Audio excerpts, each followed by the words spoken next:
Hi, this is प्राचिता and मैं आज बात करूँगी जिसके बारे में हर कोई बात कर रहा है, अडानी। हर कोई बात तो कर रहा है बट जो आप इस वीडियो से गॉज कर पाओगे उस बारे में अभी तक किसी ने बात नहीं की है। क्यों? क्योंकि वो इन्फॉर्मेशन अवेलेबल ही नहीं है मार्केट में। और वो ये है कि ठीक है, अडानी शॉर्ट हुआ, पर कैसे हो गया? क्यों? कौन है उसके पीछे? हाइडेनबर्ग ने किससे शेयर्स बोरो किए? और क्या this is a part of a bigger scam? तो थोड़ा सा बात करते हैं, थोड़ा सा चलते हैं आगे। वेरिएबल्स बहुत कम है, हम कुछ तो गेस वर्क निकाल पाएंगे। इसका स्टार्ट यहाँ से हुआ कि हाइडेनबर्ग ने वैसे तो कुछ डिस्क्लोज नहीं किया, पर बोला कि हाँ, उसने ऑफशोर शॉर्ट किया है अडानी को through it's debt instruments and non Indian derivatives. और अडानी ने भी ऑल्सो एक प्रोसेस स्टार्ट कर दिया है जहाँ पे वो उसने अपने प्लेज शेयर्स जिसके अगेंस्ट उसने लोन उठाया था, it's also called loan against shares, वो उसने बाय बैक करने शुरू कर दिए हैं through pre payment of loans. So ये सब है क्या? मेनली बहुत सारी companies including Apple, Google, Microsoft etcetera etcetera, इन ये सब लोन्स उठाती हैं against their shares to pay a working capital और take a working capital from the market. ये उनके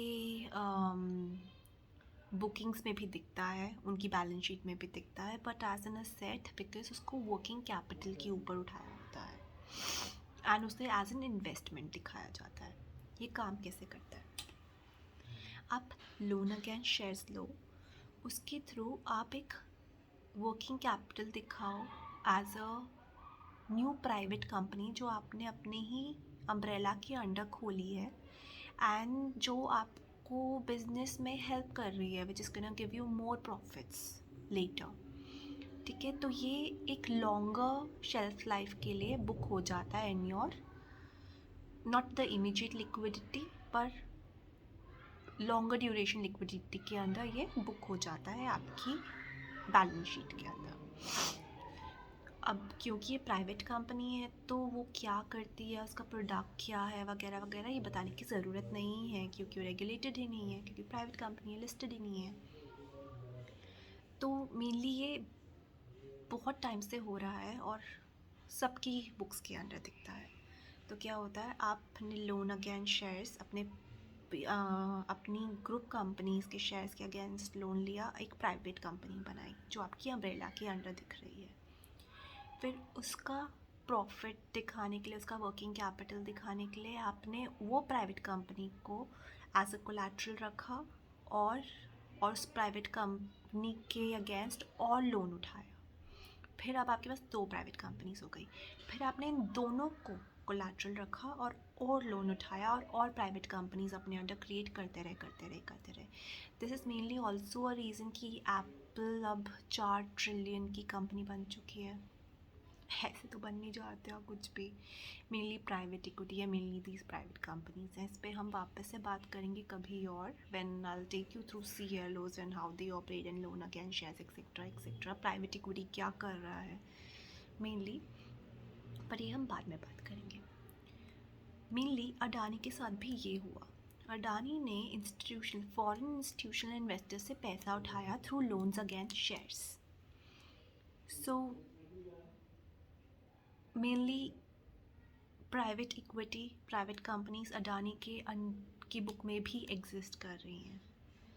कंपनीज जो मेनली लिक्विड नहीं है क्योंकि वो अभी तो आपकी बुक में शो कर रही हैं as a work in progress की कंपनी है जो आपने क्रिएट की है, which is soon to generate profit.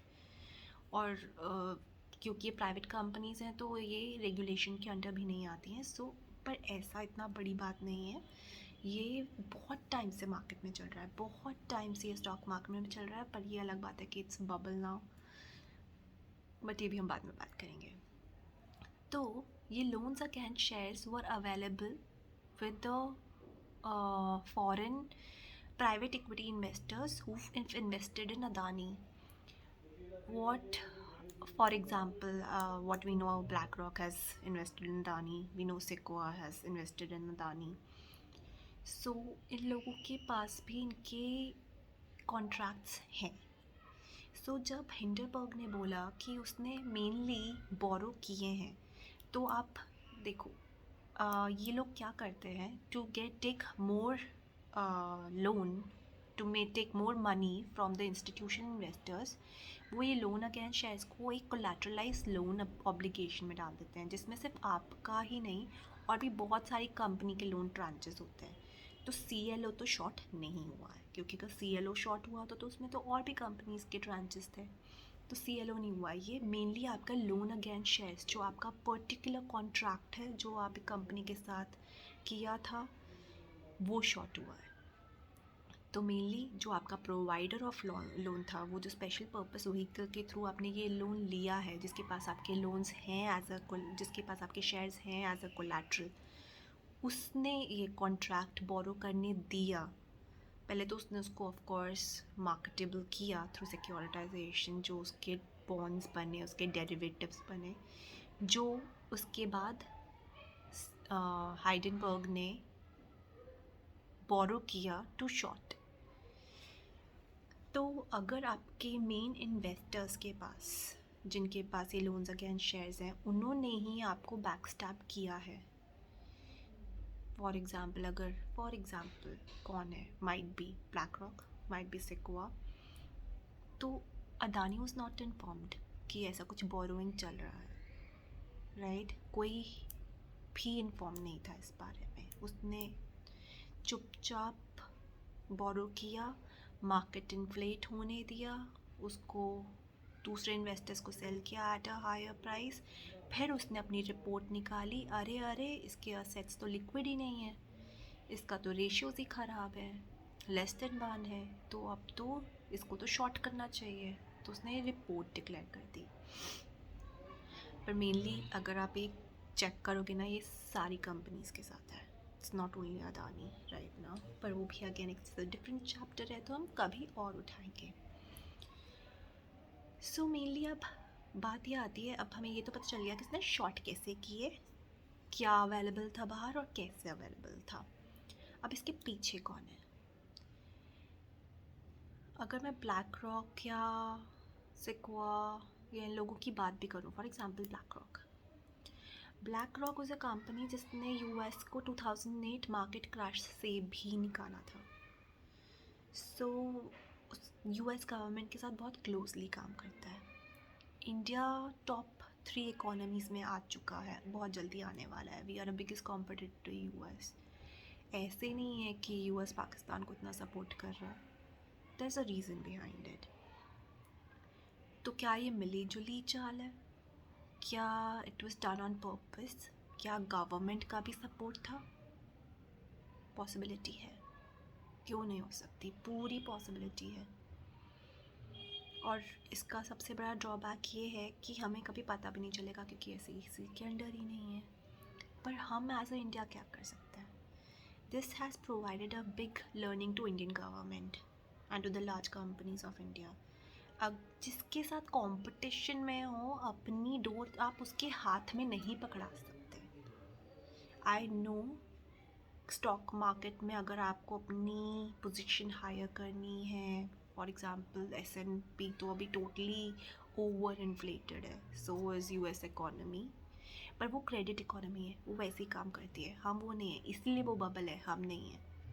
तो जब आप एक कंट्री के साथ कंपटीशन में आ रहे हो, आप अपनी डोर्स के हाथ में कैसे पकड़ा सकते हो? उतना ही स्टेक रखो जितना आप जितना वर्केबल है. उतना नहीं कि they actually start shorting you या दे बिकम अ पेन. उतना नहीं. सो ज़्यादा क्या ही कर सकते हैं. We can take a lesson from this and आगे से we can just take steps कि हमारी जो टॉप पोजीशंस हैं उसमें हम ऐसा कुछ इफेक्ट ना आने दें कि कोई foreign investors, foreign institutional investors आके हमें शॉर्ट कर जाए और हमारी इकोनॉमी हिला जाए। और एनीवेज मेरी दूसरी वीडियोस के लिए वेट कीजिए। The CLO is a biggest bubble. This was a reason for 2020 crash. This is gonna be a reason for recession. This is also gonna be a reason for American economy to crash, full economy, because ये housing bubble नहीं है, ये internet bubble नहीं है, ये company bubble है. It's large cap bubble, it's a mid cap bubble, it's entire American blue-eyed companies, mid cap companies, everything a bubble. It's American economy bubble. So हम उस पर और बात करेंगे in my other videos, but this was about Adani and this was mainly about, क्योंकि हमारे पास information नहीं है तो जो variables है उससे idea निकाला कि क्या हो सकता है. So stay tuned to Market Analyst Pro for more videos and please subscribe to my channel. Thank you.